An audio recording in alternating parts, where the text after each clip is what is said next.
Card তুলে দেবো। ঠিক একইভাবে আগামী 1 বছরে 40 লক্ষ পরিবারের কাছে যেমন ফ্যামিলি কার্ড তুলে দেবো, 40 লক্ষ কৃষকের কাছে আমরা কৃষক কার্ড তুলে দেবো।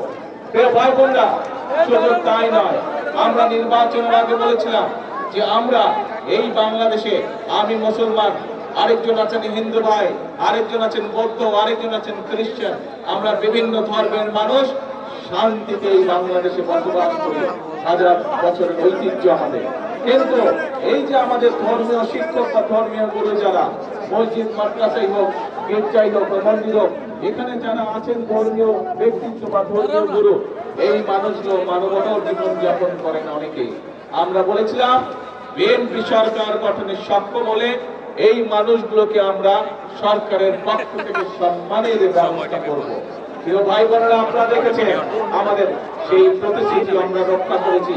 যেভাবে আমরা মায়েদের হাতে ফ্যামিলি কার্ড তুলে দিচ্ছি ধীরে ধীরে, যেভাবে আমরা কৃষক ভাইদের আছে কৃষক কার্ড তুলে দেওয়ার চেষ্টা করছি ধীরে ধীরে, আমরা একইভাবে তাদের হাতে সম্মানের ব্যবস্থা তুলে দিচ্ছি। আপনারা আজকে আপনাদের স্বচক্ষে দেখলেন যে আমরা যারা মেধাবী স্টুডেন্ট, যারা কিন্তু অর্থনৈতিক কারণে ঠিকভাবে বই কিনতে পারে না, পড়ালেখা করতে পারে না, এরকম চা শ্রমিক পরিবারের যারা সন্তান, তাদের হাতে অর্থাৎ আমরা মানুষের পাশে দাঁড়াতে চাই, মানুষকে সহযোগিতা করতে চাই। প্রিয় ভাই বোনেরা, এটাই হচ্ছে বিএনপির রাজনীতি। আমরা দেশকে এগিয়ে নিতে চাই, দেশের ভাগ্য পরিবর্তন করতে চাই, মানুষকে মানুষের ভাগ্যের পরিবর্তন করতে চাই। প্রিয় ভাই বোনেরা, কিন্তু প্রিয় ভাই বোনেরা, আপনারা কি মনে করেন যেই কাজগুলো, যেই বিষয়গুলো আপনাদের চোখের সামনে দেখেছেন, আগামী 5 বছর বিএনপি এই কাজগুলো অব্যাহত রাখুক? আপনারা কি এটা চান? কে মায়েরা, আপনারা কি চান বাংলাদেশের সকল মায়েদের কাছে আমরা ফ্যামিলি কার্ড পৌঁছে দেই? আচ্ছা, ধন্যবাদ। কিন্তু কয়েকদিন ধরে দেখুন পত্র পত্রিকাগুলো, আমরা দেখছি আমরা যে বাজেট উপস্থাপন করেছি সেই বাজেটের মধ্যে আমরা এই ফ্যামিলি কার্ডের জন্য অর্থ বরাদ্দ রেখেছি। আমরা যে বাজেট উপস্থাপন করেছি সংসদে, সেই বাজেটের মধ্যে আমরা কৃষক কার্ডের জন্য অর্থ বরাদ্দ রেখেছি। আমরা যে ফ্যামিলি বাজেট উপস্থাপন করেছি সেই বাজেটে আমরা আমাদের দেশের ছেলেমেয়েরা, স্টুডেন্টরা যাতে স্কুল কলেজে ভালো করে লেখাপড়া করতে পারে, যাতে খেলাধুলা করতে পারে, তার জন্য অর্থ বরাদ্দ রেখেছি। আমরা যে বাজেট পেশ করেছি জাতীয় সংসদে, সেখানে এই যে হাজার হাজার আপনারা মানুষ, সারা বাংলাদেশে যে কোটি কোটি মানুষ, তারা যাতে সঠিকভাবে চিকিৎসা পেতে পারে, সেই জন্য এই প্রত্যেক উপজেলা পর্যায়ে যে 50 বেডের হসপিটাল আছে, সেটিকে ইনশাল্লাহ আগামী 5 বছর আমরা 100 বেড করব। তার জন্য আমরা অর্থ বরাদ্দ রেখেছি, যাতে করে এলাকার মানুষ, উপজেলার মানুষ, গ্রামের মানুষ স্বাস্থ্য সেবা পেতে পারে, মিনিমাম স্বাস্থ্য সেবা পেতে পারে অন্তত।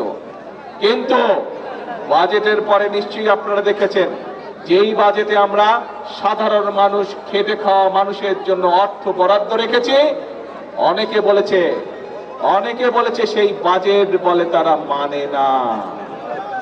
দেখেছেন না পত্রিকায়, সংবাদে?